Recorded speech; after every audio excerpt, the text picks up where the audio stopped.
Hi there, welcome to GLVCSports.com. We are at the 2014 Great Lakes Valley Conference Baseball Tournament here at Bosse Field in Evansville, Indiana, in a special video segment here of our 35-35 series as we bring to a close in the coming weeks our 35th anniversary celebration of the Great Lakes Valley Conference inception in 1978. And with us today, two very special guests, and it's almost fitting that these two representatives are here on this Sunday morning here at Bosse Field as the Drury Panthers and Quincy Hawks are set to do battle for the GLVC championship game. It's the manager, head coach of the Quincy Hawks, Josh Rabe, along with director of athletics at Drury University, Pat Atwell. And for those not knowing the full story here, Coach Atwell, as Josh refers to him, was head coach of Quincy Hawks baseball back when Josh played a stellar career in Quincy, Illinois, and then Pat moved on to the athletic director's seat, and then in 2007 went on to become the AD at Drury University. So let's set the stage there. And Josh, first let's talk about what your career was like back at Quincy, playing 98 to 2000, and certainly it was a stellar career that was honored 7 years later as you were inducted into the GLVC Hall of Fame. You know, Quincy University is a special place. That's, you know, most of the reason I came back and became the head coach there. You know, I just thank God that Coach Atwell found me out of a little school called Unity High School in Mendon, Illinois, and brought me on to be a Hawk, and we had a lot of success. We won 85 games my last 2 years there, won a conference title, and I wouldn't trade those memories for anything. You obviously the success that you had there at Quincy allowed you to go into the professional ranks with the Minnesota Twins organization. Talk a little bit about being a Division II student athlete and the opportunity to kind of be elevated to go up into the major leagues. Yeah, you know, it's a rarity. Division II guys are, you know, few and far between at the major league level. You know, Coach Atwell did a pretty good job recruiting. He got two of us that moved on to the major leagues, and you know, hats off for him for having an eye for talent. But again, you know, it was just a pleasure playing at Quincy, and you know, and have the privilege to play professional baseball for as long as I did is a real blessing. We've mentioned a couple times in some of our 35-35 segments how there seems to be a very unique Quincy connection here. Obviously, Jim Nemovich, commissioner of the GLVC in his 14th year, was a former AD at Quincy while you all were there as a head coach and star student athlete. But Pat, talk a little bit about what Josh has meant to not just the Quincy program, but to GLVC baseball and home.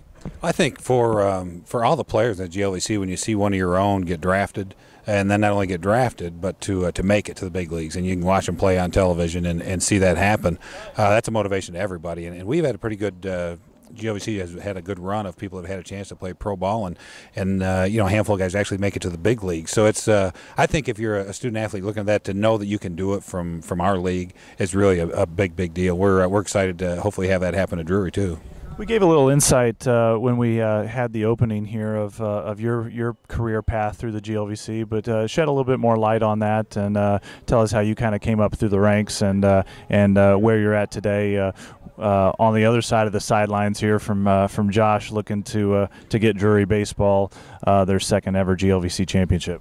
It really came to Quincy in 1990 as an assistant baseball coach, and then the head baseball coach, Jim Pransky, was generous enough to move on to the scouting world, and Quincy gave me the head job, which was great of them, in 1991, and I did that until 2001, had Josh, you know, the run he talked about where we won 85 games in 99 and 2000, and made a couple NCAA tournaments, and then Jim Nemovich left and went to the GLVC commissioner, and Quincy wanted to know I'd be the athletic director. I figured I could work for myself, and so we did that, and I loved that. And then Drury in 2007, when we built the O'Reilly Family Event Center, Etzel Matthews called, wondered if I'd come down and kind of do day-to-day operations while he raised money to build that beautiful building. So I went to Drury in 07, and then the fun part on the Quincy end was to see Josh then take over the baseball program. So being part of the Drury, we've had a great year. We've won 4 conference championships. So fighting for another one today. It'll be fun for me to watch our our team, and real proud of Coach Nasby. He's done a great job taking over for Coach Stratton, and then to watch him compete against Josh and Quincy will be a lot of fun. Yeah, certainly on the other side of the baseline here, we got a very similar story, as Mark Stratton was a longtime baseball coach at Drury U, and then Scott Nasby comes in and has done an excellent job. Two great young coaches in the league here. One of your the first duties as AD at Drury University was to actually come back to the spring meetings and give this guy a little induction into the GLVC Hall of Fame. Talk about how special that moment was for you. Well, that was great. I mean, whenever you see the young men that play for you, then to achieve those kind of things is really special. I mean, it was really nice. I was able to see Josh get his first big league hit, which was wonderful, and give the ball to his dad. That was one of the highlights of my life, actually, to watch that happen. And then to be able to see him get inducted into the Hall of Fame and hear what he had to say was very rewarding. And this year, we've got one of our own, our first at Drury, Molly Carter Miller is going in. So we're excited about that on our end, to have our first Hall of Famer to join Josh and some of the others that are in the Hall of Fame. So it's a very unique relationship, like you said, and one that I'm real proud of. Well, and certainly it was a storybook tournament for you in your very first appearance as Quincy head coach. You run the tables in the conference tournament in the very first year, winning the championship in 2011, and now you've got a bit of a great run going for you here at Bosse Field. I know you've kind of been on the back end of a lot of long rain delays and night games, things like that. Games have extended past midnight and whatnot. Talk about a little bit about the character of this ball club and being able to fight through this bracket and knock off some of the top teams, not only in the conference but in the region, and be here today to fight for a GLVC championship. Our team's played with their backs against the wall for half the season right now, and I always give them a hard time. Like, you're 18 to 22 years old. If you can't get up to play baseball, even though you're finishing at 2 o'clock in the morning, getting back out here at 9, you're not gonna be any good anyway. So our kids have shown a lot of mental toughness, and they've wanted to come out here and compete. Win or lose, they're going to compete, and and that's half the battle. And I expect to see it again today. No matter what happens, we're going to play full 9 innings, and we're going to see what happens.